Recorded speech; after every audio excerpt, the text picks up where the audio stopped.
Just when you thought it couldn't get any worse in Cleveland, the Browns pour an extra gallon of fuel on this flaming ass fire. Headline at the New York Post: Grant Udinski pulls out a Browns head coaching search. Excuse me? Grant who? Who in the Rudy Poo is Grant Udinski? No disrespect to Grant Udinski, but the last famous Grant I remember is Grant Hill or Horace Grant. I've damn sure never heard of Grant Udinski. He's the offensive coordinator in Jacksonville, and to his credit, dude had a great season last year. He was hired last offseason, and he completely turned around the Jaguars' offense. He's young, too. Grant Udinski's only 30 years old. If he took this job in the dump known as Cleveland, he would easily be the youngest head coach in the league, and I'd be willing to bet Grant Udinski would be the youngest head coach in the history of the league. The question is, why did Grant Udinski not want to accomplish this historic first? On the surface, his reasoning should be obvious. No disrespect to the good people of Cleveland. My father-in-law is from Cleveland. But let's just be real here. Cleveland isn't exactly an attractive city. Cincinnati is great. I've had a lot of fun in Cincinnati, but Cleveland? To make matters worse, the Browns are arguably the worst franchise in the league. Well, Uncle Casey, what about the Jets?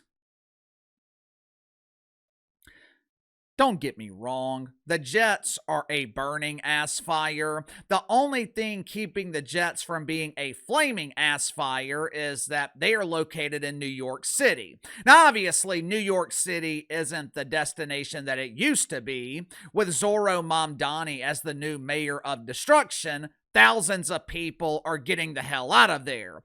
But New York is still a hell of a lot better than the mistake by the lake. The AFC North, one of the toughest divisions in the league. Every year, you're playing Lamar Jackson twice, Joe Burrow twice. With the Steelers hiring Mike McCarthy, I would assume that you're probably playing Aaron Rodgers twice next season too. But this is the NFL. There's only 32 of these jobs in the world.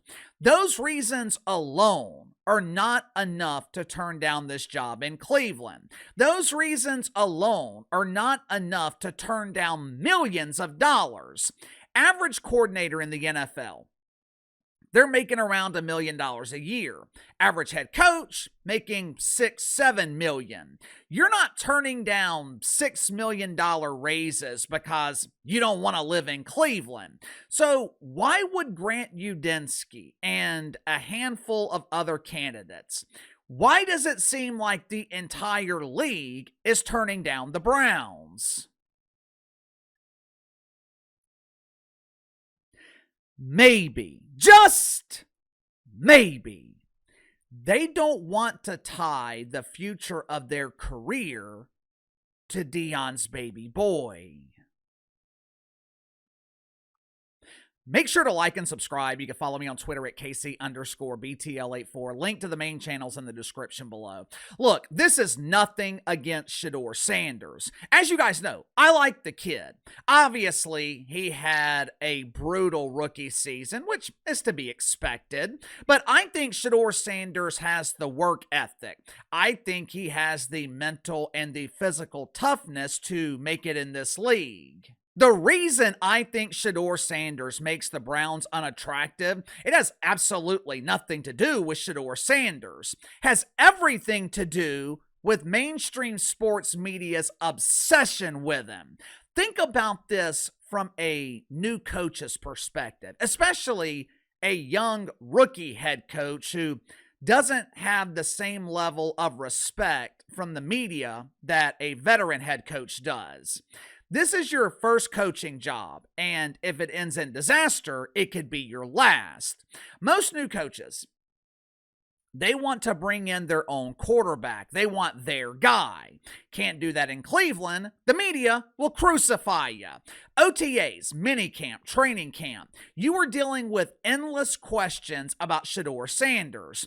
God forbid you make the decision to start Dylan Gabriel, or you draft a quarterback in the first, second, third round, and he outperforms Shedeur Sanders in camp. God forbid you name your guy as the starter. The first time he throws an interception, first time he fails to lead a game-winning drive as a rookie, the national media will be applying the pressure, questioning why you're not starting Shedeur Sanders. Remember what happened to the last guy in Cleveland? Remember what happened to Kevin Stefanski? When he refused to start Shedeur Sanders, the media accused him of holding him back. When he played Shedeur Sanders, the media accused Kevin Stefanski of sabotaging his career. The criticism was endless. In the eyes of the media, Kevin Stefanski couldn't do anything right. How'd that work out for him? Kevin Stefanski is a two-time NFL Coach of the Year, and his ass got fired. Why would a head coach, especially a rookie head coach, why would a head coach want to deal with this circus? I think this is the main reason that 31 other coaches passed on Shedeur Sanders in the draft. I think it's the main reason Kevin Stefanski didn't want him to begin with. Every coach in the league is trying to minimize distractions. And Shedeur Sanders, through no fault of his own, Shedeur Sanders is the biggest distraction in the league. So maybe, just maybe, Shedeur Sanders is the reason, or at least part of the reason, that the Browns can't find a head coach. Sound off in the comments below. I'll see you guys later on the main channel.